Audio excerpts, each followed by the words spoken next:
Hi friends, welcome to daily life Tamil. இன்னைக்கு நம்ம என்ன டாபிக் பார்க்க போறோம் அப்படின்றத நீங்க தம்ப்நெயிலே பார்த்துப்பீங்க.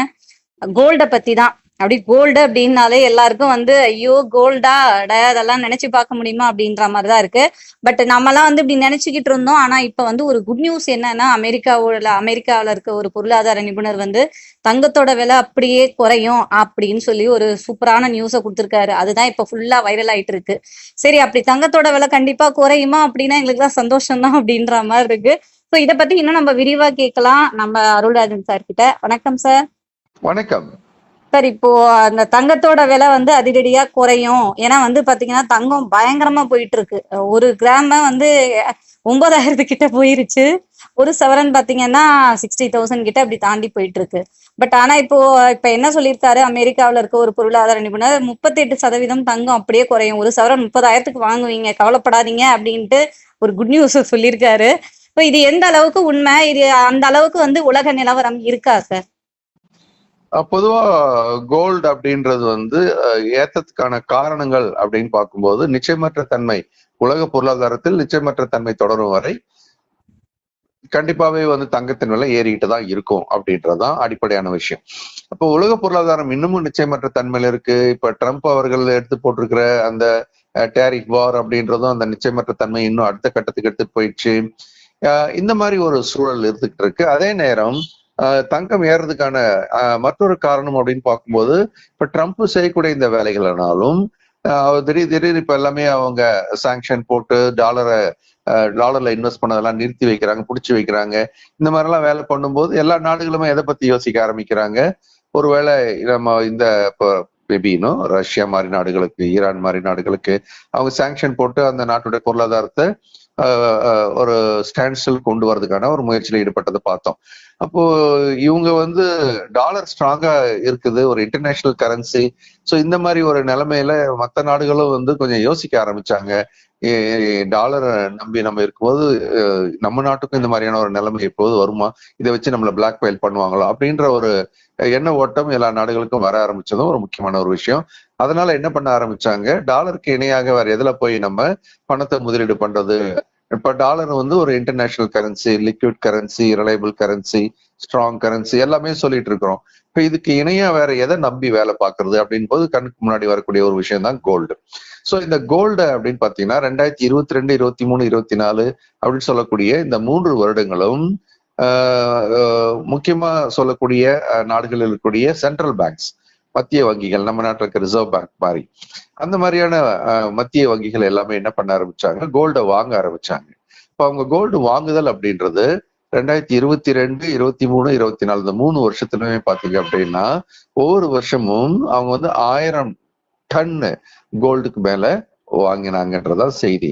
இப்போ 1000 டன் கோல்டு அவங்க தொடர்ந்து 3 வருஷம் வாங்கினது அப்படின்றது இந்த சந்தையில தங்கத்தின் விலை ஏறுவதற்கு ஒரு முக்கிய காரணம் அப்படின்னு நம்ம இதுல எடுத்துக்க வேண்டியிருக்கு. ஆக நமக்கு பொருளாதாரம் நிச்சயமற்ற தன்மையில இருக்கும்போது நிதி நிறுவனங்கள் தங்களுடைய பணத்தை கோல்டுல பார்க் பண்றதும், மத்திய வங்கிகள் தங்களுக்கு பாதுகாப்பான ஒரு கரன்சியாக, இது ஒரு ஆல்டர்னேட் கரன்சியாக பார்த்து முதலீடு பண்ணுவதும் இந்த தங்கத்தினுடைய விலை உயர்வுக்கு முக்கியமான காரணங்களாக பார்க்கப்படுகிறது.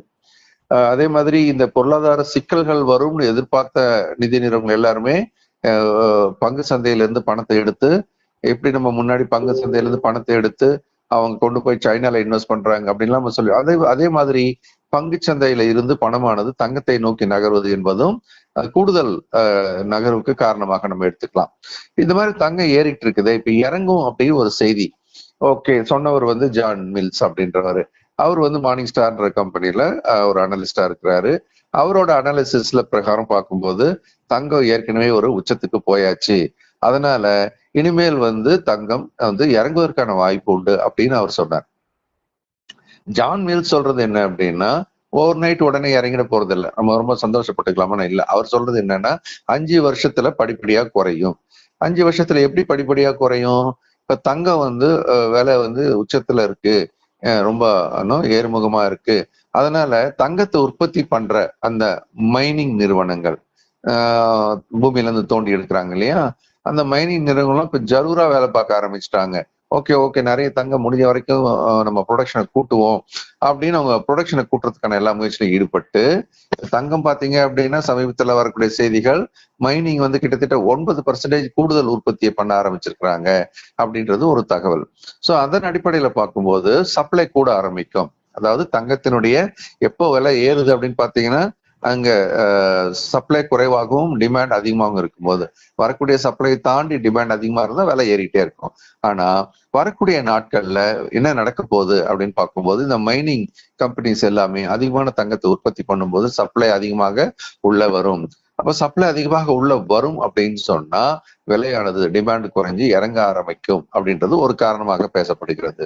அதே நேரம் இப்ப இந்த சென்ட்ரல் பேங்க்ஸ் வாங்கினதுனால தான் ஏறிச்சு. தொடர்ந்து 2022, 23, 24 வாங்க ஆரம்பிச்சாங்களே, இப்ப 2025 அந்த மாதிரி வாங்கி தள்ளுவாங்களா அப்படின்னு பார்க்கும்போது அதுக்கான ஒரு செய்தி என்ன வருது? இல்ல நிறைய சென்ட்ரல் பேங்க்ஸ் என்ன சொல்றாங்க, இல்ல நாங்க ஏற்கனவே நிறைய வாங்கி வச்சாச்சு, இனிமேல் புதுசா நாங்க வாங்குறதுக்கு திட்டம் இல்லை. மேபி கொஞ்சம் குறைச்சா குறைப்போம் ஒழிய இன்னும் நாங்க ஜாஸ்தியா வாங்க மாட்டோம் அப்படின்ற ஒரு செய்தியும் அவங்க ஒரு சர்வே மூலமா வெளியிடுறாங்க. ஆக தங்கத்தினுடைய டிமாண்ட் குறைவதற்கான காரணங்களாக இதெல்லாம் நம்ம பார்த்துட்டு வரோம். இப்போ இம்மீடியட்டா பார்க்கக்கூடியது மைனிங் அதிகமாகிறதும், ரெண்டாவது சென்ட்ரல் பேங்க்ஸ் வாங்குறதை நிறுத்துறதும் ஒரு முக்கியமான காரணமா எடுத்துக்கொண்டாலும் கூட அப்படியே உடனே விழுந்துருமா அப்படின்னா இல்ல, கிராஜுவலா அந்தந்த காலகட்டத்துல கொஞ்சம் கொஞ்சமா வரும் அப்படின்றது அது அவரோட கருத்தாக. 5 வருஷத்துல வந்து 30% இறங்கும்ன்றது அவரோட கருத்தா இருக்கு. அதே நேரம் நம்ம வந்து விலை இப்ப உடனே இறங்கிடுமா, நாளைக்கே போய் தங்கத்தை வித்து இறங்கினா ஷார்ட் அடிச்சிடலாமா அப்படின்னா அப்படி கிடையாது. தங்கம் இன்னும் வலிமை காட்டிதான் இருக்கிறது. Bank of America, Goldman Sachs இவங்கெல்லாம் என்ன சொல்றாங்க அப்படின்னா இல்ல தங்கம் இன்னும் விலை ஏறும்.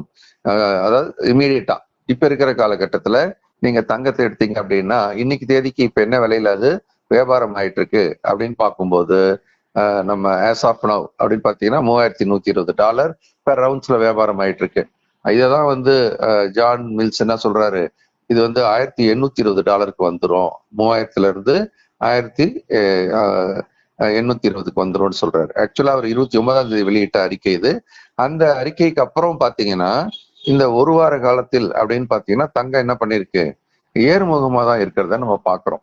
ஸோ அந்த தங்கத்தினுடைய ஏற்றம் அப்படின்றது அவர் வெளியிட்ட அறிக்கைக்கு அப்புறமும் பார்த்த அந்த ஒரு வார காலத்திலையும் எப்படி இருக்கு அப்படின்னு பாத்தீங்கன்னா விலை ஏறுமுகமா தான் இருக்கிறத நம்ம பாக்குறோம். அப்போ பேங்க் ஆஃப் அமெரிக்காவும் என்ன சொல்றாங்க, இது வந்து 3500 இருந்து $550 நோக்கி நகரலாம் அப்படின்னு பேங்க் ஆஃப் அமெரிக்கா சொல்றாங்க.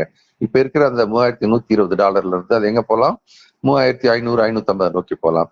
கோல்ட்மேன் சாக் என்ன சொல்றாங்க, 3300 நோக்கி போகலாம் அப்படின்னு சொல்றாங்க. ஆக இப்ப இருக்கிற விலையில இருந்து இன்னும் ஒரு 8 இருந்து 10% ஏற்றம், இல்ல 10 15% ஏற்றம் அப்படி கூட இருக்கலாமோ அப்படின்றது அவங்களுடைய கணிப்பா இருக்கு.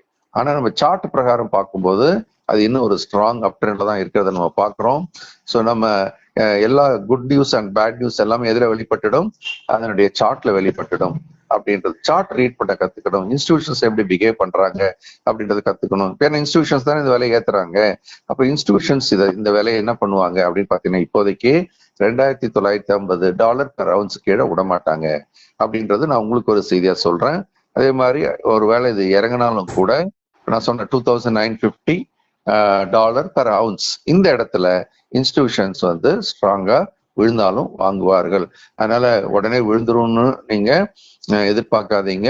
விழறது வந்து இந்திய உலக பொருளாதாரம் ஒரு மாதிரி நிலை கொள்ளணும், இந்த பிரச்சனையில இருந்து கொஞ்சம் விடுபட ஆரம்பிக்கும் போது தங்கத்துல இருந்து பணம் இந்த மாதிரி ஈக்விட்டியை நோக்கி நகரக்கூடிய காலகட்டம் வரும். அப்பதான் நம்ம அந்த மாதிரியான வேகமான தங்க இறக்கத்தை பார்க்கலாம். இப்போதைக்கு ஷார்ட் டேர்ம்ல இன்னும் தங்கம் ஸ்ட்ராங்கா தான் இருக்கு. பட் லாங் டேர்ம்ல தங்கம் வந்து மெல்ல மெல்ல விலை குறைய வாய்ப்பு உண்டு.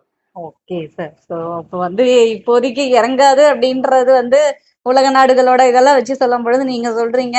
சரி, இருந்தாலும் வந்து மக்கள்லாம் வந்து ரொம்ப எதிர்பார்ப்போட இருக்காங்க. சரி, பொறுத்திருந்து பார்ப்போம் சார். Thank you sir. நன்றி. வணக்கம். ஓகே ஃப்ரெண்ட்ஸ், உங்களுக்கு வந்து சாரோட கிளாஸஸ் எல்லாமே வந்துட்டு இருக்கு ஷேர் மார்க்கெட்ல. இப்போ வந்து உங்களுக்கு எஸ்எஃப்எல் பேசிக் அப்படின்ட்டு நிறையவே வருது. ஸோ பேசிக் எஸ்எஃப்எல் கிளாஸ் அடுத்து வரப்போகுது. இந்த கிளாஸ்ல நீங்க ஜாயின் பண்ணணும்னு வச்சீங்கன்னா ஸ்கிரீன்ல இருக்க நம்பருக்கு காண்டாக்ட் பண்ணுங்க, இல்ல வாட்ஸ்அப் பண்ணா கூட ஓகே. சூப்பரான கிளாஸஸ், நம்ம வியூவர்ஸ்லாம் நிறைய பேர் கலந்துக்கிட்டு ஃபீட்பேக் கொடுத்துருக்காங்க. ஸோ இந்த கிளாஸ்ல ஜாயின் பண்ண இமிடியேட்டா கால் பண்ணுங்க. மறுபடியும் அடுத்த வீடியோல பார்க்கலாம்.